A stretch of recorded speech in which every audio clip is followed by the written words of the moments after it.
Section D2 goes over common functions of behavior, which is important when coming up with a behavior reduction plan. All behavior serves some sort of function, otherwise there wouldn't be much point in doing things. The four functions of behavior include escape or avoidance, getting attention, obtaining a tangible, or automatic or sensory behavior. Without knowing the function of a behavior, it would be almost impossible to change that behavior. We need to be able to use our knowledge of the behavior function to shape new behaviors that can replace target behaviors that serve the same function. Next, I'll go over the functions and some other methods of behavior change utilizing the functions of behavior.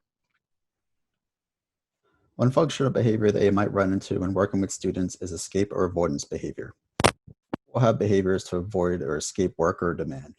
So for example, the student lays on the floor when asked to do some work. A teacher might tell the student to go take a break outside of class. So what's happening is that they are being reinforced by escaping the work. Another function of behavior is attention. So that might be when a client engages in a behavior to get social attention from somebody else. So for an example, a student is yelling and being loud and a teacher goes over to quiet them. So what happens is they get reinforced by the teacher coming over from yelling. The next function is obtaining a tangible.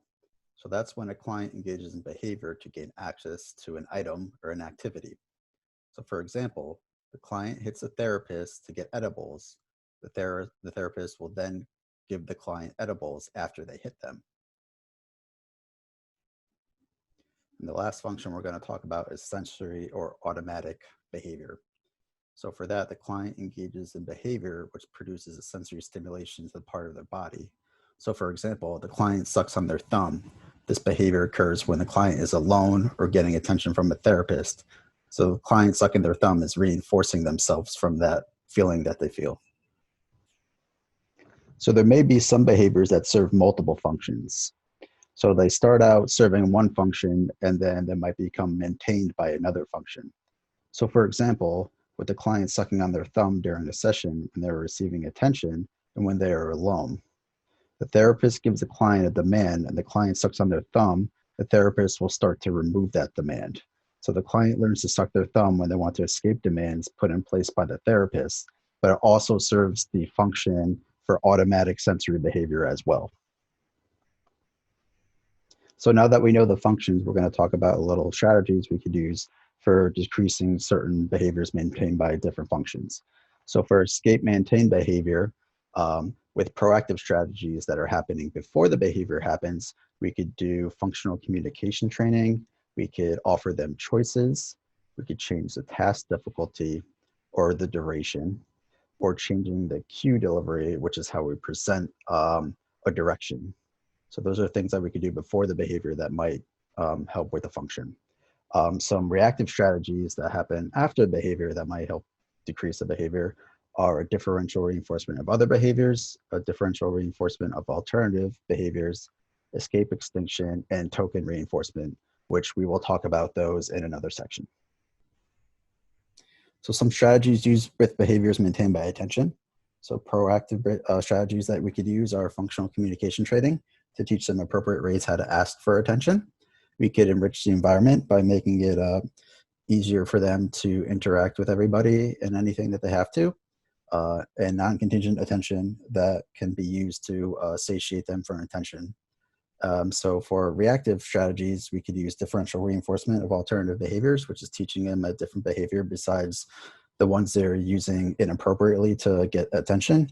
And again, non-contingent attention could also be given after the behavior occurs. Some strategies used for behaviors maintained by access to tangibles. So for proactive strategies, we could again use functional communication training to have them ask for the item that they want to instead of having an inappropriate behavior. Non-contingent attention, again, to satiate them if that is happening.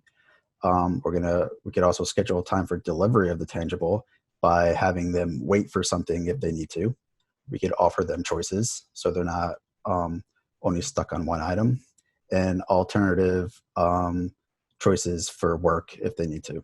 Some reactive strategies that we could use are tangible extinction by getting rid of some of those to lower the rates of behavior. Again, with a differential reinforcement of alternative behavior, teaching alternative skills instead of the inappropriate skills for gaining access to tangible. Token reinforcement, which we could use for longer tasks that might have somebody gaining a tangible. So if somebody wants to work for a long time before going outside for recess, you could use a token system. And again, non-contingent reinforcement to oversatiate them from the tangible. Strategies used by behaviors maintained by automatic reinforcement.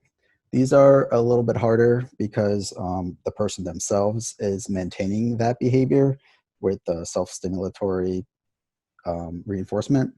So some proactive things we could do is provide sensory stimulation materials. So things like stress balls, giving them like time on the swing, things like that to have them feel it out to oversatiate them, which is also enriching the environment, having access to all those kind of items. Functional communication training, again, having them use their words and asking if they need an item that they could use for sensory reinforcement. Reactive strategies using after behavior. Sensory extinction, or actually, which is used by blocking sometimes. If, say, if the person is sucking on their thumb, maybe we might block access to them doing that so they lose the reinforcement from that. And also differential reinforcement of alternative behavior, again, teaching them a different behavior that they could use instead of that other behavior that we don't want to do. Differential reinforcement of incompatible behavior is when we are giving them something to do that they can be incompatible with the behavior that they want to do. So say if the person is kicking a chair in front of them because they like the feeling of their feet hitting the chair, we might give them like a rubber band on the chair so they could kick that, so they'd be unable to kick the chair in front of them. So those are the 4 functions of behavior that we are using to develop behavior plans. If we don't know the function of the behavior, we won't be able to form an effective plan. So things like learning new academic skills, if that client wants to gain access to certain tangibles, certain toys, we might use that to our advantage to teach them new skills. All right. So if a person's doing math problems, we might have them do 10 math problems and they can get time with a certain toy. We're going to use that to our advantage to develop those plans.